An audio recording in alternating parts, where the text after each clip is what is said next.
L'homme ne vivra pas de pain seulement, mais de toute parole qui sort de la bouche de Dieu. Voici votre moment de méditation quotidienne.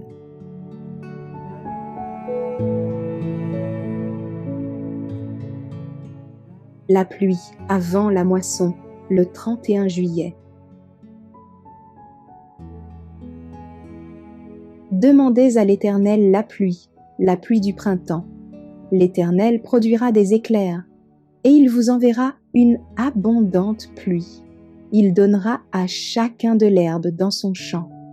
Zacharie chapitre 10 verset 1.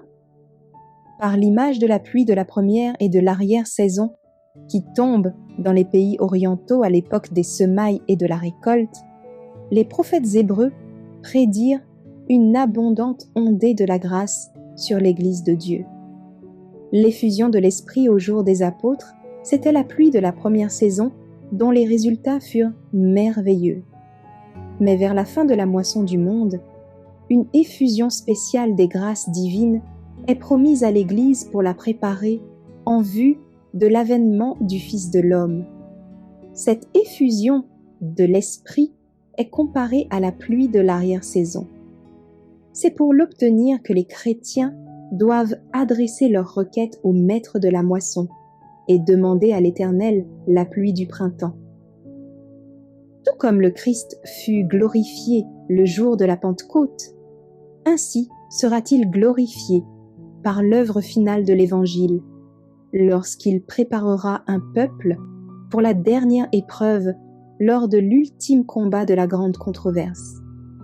Ils seront nombreux à se hâter ici et là, contraints par l'Esprit de Dieu à porter la lumière à leurs semblables. La vérité, la parole de Dieu, tel un feu dans leurs os, les anime du brûlant désir d'éclairer ceux qui sont dans les ténèbres. Un grand nombre, même parmi les moins cultivés, proclament maintenant les paroles de l'Éternel. L'Esprit pousse même les enfants à proclamer le message venu des cieux. Mais si les membres de l'Église de Dieu aujourd'hui ne vont pas s'abreuver à la source de toute croissance spirituelle, ils ne sauraient être prêts pour la moisson.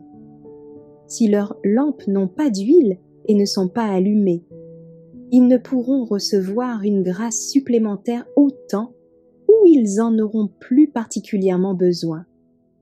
La grâce divine fut nécessaire pour commencer l'œuvre. Elle fut à la base de chaque progrès, et seule elle permettra d'achever cette œuvre. Nous ne pouvons pas rester dans une attitude d'insouciance. Par la prière et la foi, nous devons sans cesse rechercher le Saint-Esprit.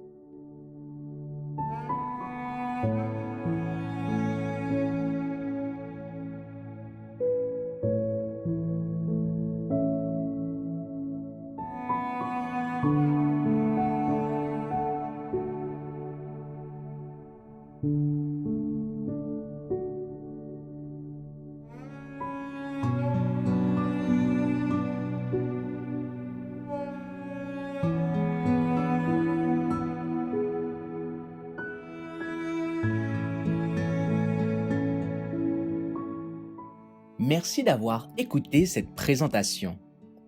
Assurez-vous de nous rejoindre demain pour votre moment de méditation quotidienne avec lereste.org.